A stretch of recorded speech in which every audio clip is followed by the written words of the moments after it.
21 मई 1991 का दिन पूर्व प्रधानमंत्री राजीव गांधी के लिए एक कठिन चुनावी अभियान की फेमिलियर रिदम के साथ शुरू हुआ। वह विशाखापत्तनम के कोस्टल शहर में थे, जहां उन्होंने पॉलिटिकल रैलीज की एक सीरीज खत्म की थी और मद्रास के लिए उड़ान भरने की तैयारी कर रहे थे, जिसे अब चेन्नई के नाम से जाना जाता है। उनका स्केड्यूल बहुत टाइट था, पूरे देश के वोटर्स के साथ जुड़ने के लिए एक रिलेंटलेस पुश। हालांकि एक अनएक्सपेक्टेड कॉम्प्लिकेशन आ गई। जैसे ही गांधी और उनकी टीम निकलने की तैयारी कर रहे थे, उन्हें बताया गया कि उनके हेलीकॉप्टर में टेक्निकल स्नैग आ गई है। इस सडन इश्यू के कारण प्लान्स में बदलाव करना पड़ा और टीम ने एक गेस्ट हाउस जाने की व्यवस्था करना शुरू कर दिया, यह एक्सेप्ट करते हुए कि इससे श्रीपेरुम्बुदूर, तमिलनाडु में शाम की क्रूशियल रैली में देरी हो सकती है। जैसे ही कॉन्वॉय एयरपोर्ट से निकल रहा था, एक वायरलेस मैसेज आया जिससे अचानक फॉर्च्यून बदल गई। हेलीकॉप्टर की टेक्निकल प्रॉब्लम हल हो गई थी और मद्रास के लिए उड़ान तुरंत निकलने के लिए क्लियर्ड थी। स्केड्यूल पर वापस आने का मौका पाते ही राजीव गांधी के ग्रुप ने तुरंत एयरपोर्ट लौटने का फैसला किया। अर्जेंसी पैल्पेबल थी। नेशनल इलेक्शंस की हाई स्टेक्स दुनिया में हर मिनट मायने रखता था। टेक ऑफ की हड़बड़ी में एक क्रिटिकल सिक्योरिटी लैप्स हो गया। कंफ्यूजन और हेस्ट के बीच गांधी के पर्सनल सिक्योरिटी चीफ O.P. सागर अनजाने में पीछे छूट गए। एक डिटेल जिसकी बाद में हार्ट ब्रेकिंग सिग्निफिकेंस के साथ जांच की जाएगी। रात लगभग 8:30 बजे मद्रास एयरपोर्ट पहुंचने पर राजीव गांधी का स्वागत लोकल कांग्रेस पार्टी के लीडर्स के एक डेलीगेशन ने किया। माहौल एंटिसिपेशन से भरा था, लेकिन टिकिंग क्लॉक प्रेशर का एक कांस्टेंट सोर्स था। वह अपने अगले और दिन के आखिरी एंगेजमेंट श्रीपेरुम्बुदूर शहर में एक बड़ी इलेक्शन रैली के लिए पहले ही काफी पीछे चल रहे थे, जो शहर से लगभग 40 किलोमीटर दूर एक बस्लिंग इंडस्ट्रियल हब था। हजारों एंथुसियास्टिक सपोर्टर्स घंटों से इंतजार कर रहे थे। उनका एक्साइटमेंट हर गुजरते पल के साथ बढ़ रहा था। सड़क से यात्रा लॉन्ग डे ऑफ ट्रैवल का आखिरी लेग था, एक ऐसा रास्ता जो उन्हें एक अननोइंगली ट्रैजिक डेस्टिनी की ओर ले जा रहा था। श्रीपेरुम्बुदूर की ड्राइव कैंपेन ट्रेल के यूजुअल सीन्स से भरी थी। सड़कों पर चीरिंग क्राउड्स, शाम की हवा में लहराते पार्टी फ्लैग्स और पॉलिटिकल फर्वर का एहसास। गांधी, हमेशा कैरिस्मेटिक लीडर, रास्ते में लोगों से बात करते थे। उनकी प्रेजेंस माहौल को इलेक्ट्रीफाइंग कर रही थी। किसी को नहीं पता था कि यह आखिरी यात्रा सिर्फ एक और पॉलिटिकल गैदरिंग नहीं थी, बल्कि एक मेटिकुलसली प्लान्ड ट्रैप थी। रैली ग्राउंड पर उनके आगमन की तैयारियां पूरी हो चुकी थी, लेकिन वेलकमिंग क्राउड के भीतर एक डेडली प्लॉट छिपा था, जिसके आर्किटेक्ट्स ने इस वेन्यू को अपने अंतिम डेवस्टेटिंग एक्ट के लिए सावधानी से चुना था।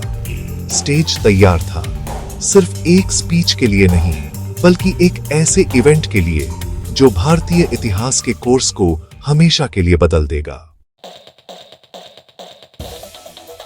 रात लगभग 10:10 पर राजीव गांधी की सफेद एम्बेसडर कार श्रीपेरुम्बुदूर में रैली ग्राउंड के पास रुकी। हजारों की संख्या में अनुमानित एक विशाल भीड़ उनके बाहर निकलते ही चीयर्स और अपलॉज से गूंज उठी। ऊर्जा इलेक्ट्रिक थी, जो उनकी एंड्यूरिंग पॉपुलैरिटी का एक प्रमाण थी। उन्हें तुरंत पुलिस और पार्टी कार्यकर्ताओं के एक प्रोटेक्टिव कॉर्डन में घेर लिया गया, जो पूर्व प्रधानमंत्री की एक झलक पाने के लिए उत्सुक समर्थकों की भीड़ को मैनेज करने के लिए संघर्ष कर रहे थे। वह एक लाल कालीन पर चलना शुरू किए, जो एक एलिवेटेड स्टेज की ओर जा रहा था, जहां से उन्हें इंतजार कर रही भीड़ को संबोधित करना था। लोग हर तरफ से उन पर दबाव डाल रहे थे। पारंपरिक सम्मान और स्नेह के प्रदर्शन में उन्हें माला और शॉल भेंट कर रहे थे। जैसे ही वह धीरे धीरे मंच की ओर बढ़ रहे थे, हरे और नारंगी रंग के सलवार कमीज में एक युवा महिला आगे बढ़ी, जिसके हाथ में चंदन की माला थी। ड्यूटी पर मौजूद एक महिला पुलिसकर्मी सब इंस्पेक्टर अनुसुईया ने सुरक्षा घेरे में सेंध महसूस करते हुए उसके रास्ते को रोकने की कोशिश की। हालांकि राजीव गांधी, जो अपनी एक्सेसिबिलिटी और वार्मथ के लिए जाने जाते थे, ने हस्तक्षेप किया। उन्होंने कथित तौर पर अधिकारी से कहा, चिंता मत करो, रिलैक्स, जिससे महिला को पास आने दिया। उस संक्षिप्त फेटफुल क्षण में महिला, जिसकी पहचान बाद में थेन्मोजी राजरत्नम, जिसे धनु के नाम से भी जाना जाता है, अपने सम्मान के प्रतीक के रूप में उनके पैर छूने के लिए नीचे झुकी। ठीक इसी क्षण रात लगभग 10:19 पर एक डेफनिंग एक्सप्लोजन ने रात की हवा को चीर दिया, जिससे दृश्य एक ब्लाइंडिंग फ्लैश ऑफ लाइट और फायर में डूब गया। धनु के कपड़ों के नीचे छिपी RDX एक्सप्लोसिव्स से भरी बेल्ट के कारण हुए शक्तिशाली धमाके ने अविश्वसनीय हॉरर और केओस का दृश्य बना दिया। विस्फोट की शक्ति ने तुरंत राजीव गांधी और सुसाइड बॉम्बर को मार डाला, साथ ही कम से कम 18 अन्य लोगों को भी, जिनमें पुलिस अधिकारी, पार्टी अधिकारी और समर्थक शामिल थे जो पास में खड़े थे। रैली का उत्सवपूर्ण माहौल एक पल में मृत्यु और विनाश के लैंडस्केप में बदल गया। लाल कालीन खून से लथपथ था और हवा धुएं, धूल और घायलों की दर्दनाक चीखों से घनी थी। भीड़ पर पैनिक छा गया और लोग हर दिशा में भागने लगे, कार्नेज से भागने की डेस्परेट अटेम्प्ट में एक दूसरे को रौंदते हुए। तत्काल बाद कंफ्यूजन का राज था। किसी को पूरी तरह से यकीन नहीं था कि क्या हुआ था। शुरुआती रिपोर्टें कन्फ्लिक्टिंग थीं। कुछ का अनुमान था कि यह भीड़ से फेंका गया एक बम था, जबकि अन्य सोचते थे कि मंच के पास एक डिवाइस लगाया गया था। शेयर डेवस्टेशन ने स्थिति की वास्तविकता को समझना मुश्किल बना दिया। धमाके ने जमीन में एक क्रेटर छोड़ दिया था और एक विस्तृत क्षेत्र में मानव अवशेष बिखेर दिए थे, जिससे पीड़ितों की पहचान करना एक ग्रुसम और चुनौतीपूर्ण कार्य बन गया था। हत्या की खबर पूरे देश में आग की तरह फैल गई, जिससे 1 अरब लोग शॉक और ग्रीफ की स्थिति में डूब गए। भारत ने एक नेता खो दिया था और राष्ट्र को राजनीतिक हिंसा के इस क्रूर कार्य के प्रोफाउंड और टेरिफाइंग इम्प्लीकेशंस से जूझना पड़ा। 22 मई 1991 को जब सूरज उगा तो भारत एक ग्रिम रियलिटी से जागा। राजीव गांधी की हत्या एक नेशनल ट्रॉमा थी और जिम्मेदार लोगों को ढूंढने का दबाव बहुत ज्यादा था। प्रधानमंत्री चंद्रशेखर, जो कहीं और कैंपेन कर रहे थे, ने तुरंत अपनी एंगेजमेंट्स रद्द कर दी और रॉ, IB और सेना सहित भारत की इंटेलिजेंस एजेंसीज के प्रमुखों के साथ एक इमरजेंसी कैबिनेट मीटिंग बुलाई। हालांकि उन शुरुआती घंटों में किसी भी एजेंसी के पास कोई क्रेडिबल इंफॉर्मेशन या इमीडिएट आंसर्स नहीं थे। हमला एक कंप्लीट सरप्राइज था और अपराधियों की पहचान एक टोटल मिस्ट्री थी। महात्मा गांधी और इंदिरा गांधी की हत्याओं के विपरीत, जहां हत्यारों को लगभग तुरंत पहचान लिया गया था, यह मामला टेरिफाइंगली ब्लाइंड था। बॉम्बर धमाके में पूरी तरह से नष्ट हो गई थी।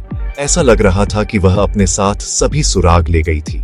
कॉन्स्पिरेसी थ्योरीज के प्रसार को रोकने और सिस्टम में पब्लिक फेथ को बहाल करने के लिए सरकार ने तुरंत सेंट्रल ब्यूरो ऑफ इन्वेस्टिगेशन के तहत एक स्पेशल इन्वेस्टिगेशन टीम या SIT का गठन किया।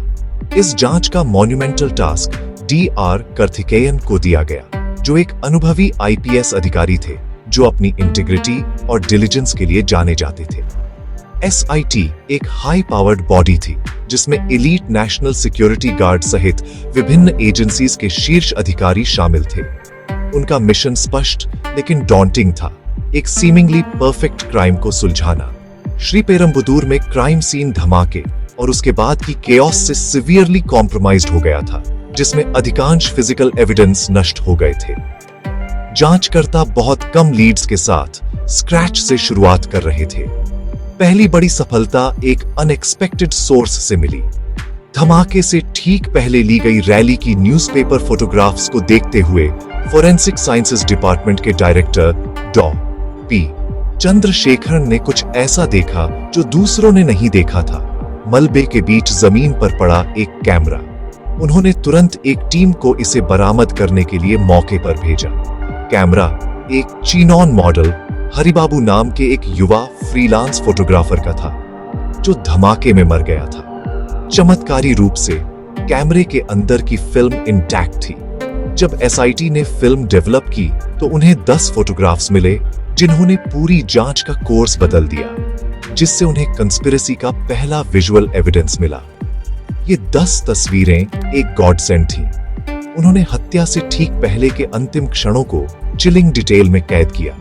एक फोटोग्राफ में फीमेल बॉम्बर धनु अपनी डिस्टिंक्टिव ग्रीन और ऑरेंज सलवार कमीज पहने हुए और चंदन की माला पकड़े हुए स्पष्ट रूप से दिखाई दे रही थी। उससे कुछ ही फीट दूर एक और आदमी खड़ा था, सफेद कुर्ता पायजामा पहने हुए और एक पत्रकार के रूप में पोजिंग कर रहा था, जिसकी पहचान बाद में शिवरासन के रूप में हुई, जो जमीन पर ऑपरेशन का मास्टरमाइंड था। सीन पर मिले मलबे का फोरेंसिक एनालिसिस, जिसमें तारों और फाइबर्स के साथ एक डेनिम बेल्ट का एक टुकड़ा भी शामिल था, जो धनु की ड्रेस से मेल खाता था, ने पुष्टि की कि फोटोग्राफ में महिला वास्तव में ह्यूमन बॉम्ब थी। तस्वीरों ने फेसलेस असैसिन्स को एक आइडेंटिटी दी, जिससे भूतों का शिकार रियल लोगों का मैनहंट बन गया।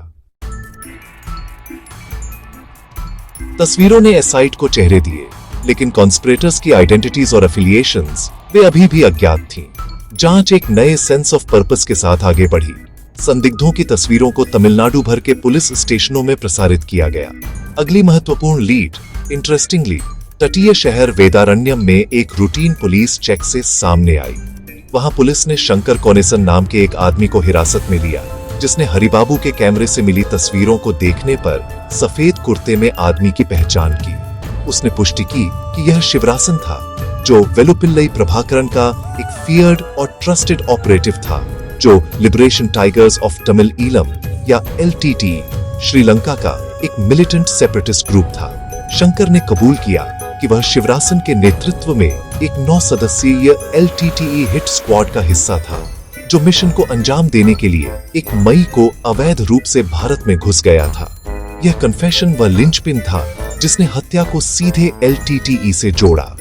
मकसद अब क्रिस्टलाइज होने लगा।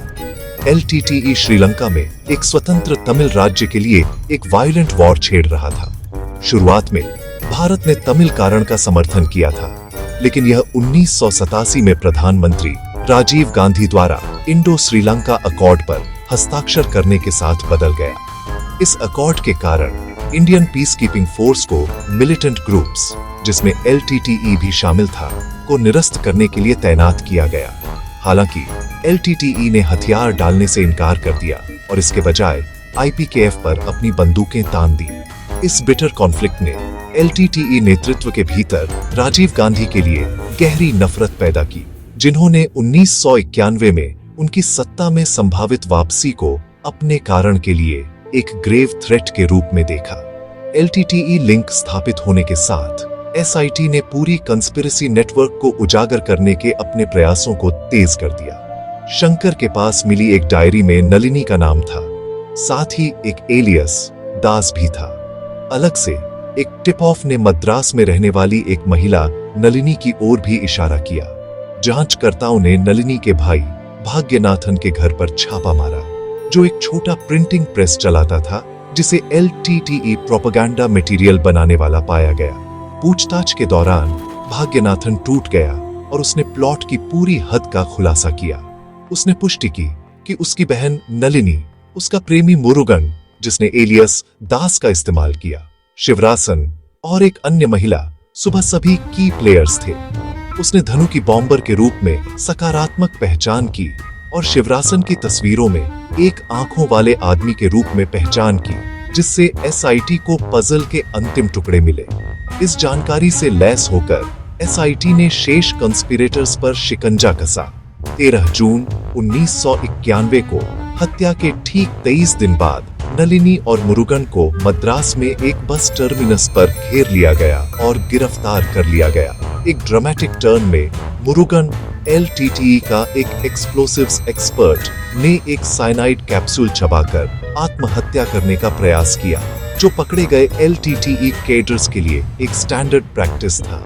हालांकि NSG कमांडोस ऐसी संभावना के लिए तैयार थे, ने तेजी से कार्य किया और उसकी जान बचाने में कामयाब रहे, जिससे जानकारी का एक की सोर्स सुरक्षित रहा।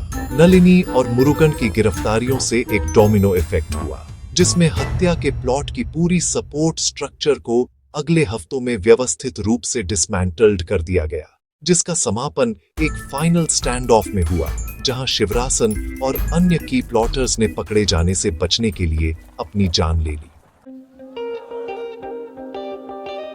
जांच के सफल निष्कर्ष से कुछ हद तक क्लोजर मिली, लेकिन राजीव गांधी की हत्या ने भारतीय साइकी पर एक इंडेलिबल स्कार छोड़ दिया। एक पूर्व प्रधानमंत्री की इतनी सार्वजनिक और हिंसक तरीके से क्रूर हत्या ने देश के सिक्योरिटी अपैरेटस में कमजोरियों को उजागर किया और ट्रांसनेशनल टेररिज्म की लंबी डेडली पहुंच को दर्शाया। यह मामला भारतीय आपराधिक न्याय में एक लैंडमार्क बन गया, जिसमें मेटिकुलस फोरेंसिक वर्क और इंटर एजेंसी कोऑपरेशन की शक्ति को प्रदर्शित किया गया। इसके बाद हुए ट्रायल में 26 व्यक्तियों को दोषी ठहराया गया, जिससे दुनिया की नजरों में LTTE की कल्पेबिलिटी मजबूत हुई और संगठन को भारत और कई अन्य देशों में एक आतंकवादी समूह के रूप में प्रतिबंधित कर दिया। उनकी मृत्यु के बाद के वर्षों में राजीव गांधी को एक आधुनिक टेक्नोलॉजिकली एडवांस्ड भारत के अपने विजन के लिए याद किया जाता है। उन्हें अक्सर देश के टेलीकम्युनिकेशंस और इंफॉर्मेशन टेक्नोलॉजी रेवोल्यूशन को शुरू करने का श्रेय दिया जाता है, जिससे 21वीं सदी में भारत के आर्थिक पावर हाउस बनने की नींव रखी गई।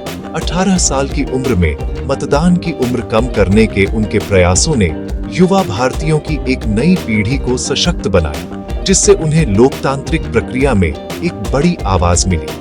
उनकी स्मृति का सम्मान करने और उन आदर्शों को बढ़ावा देने के लिए जिनके लिए वह खड़े थे, उनकी जयंती 20 अगस्त को सालाना सद्भावना दिवस या हार्मनी डे के रूप में मनाई जाती है, जो पूरे देश में शांति, राष्ट्रीय एकीकरण और कम्युनल गुडविल को बढ़ावा देने के लिए समर्पित एक दिन है।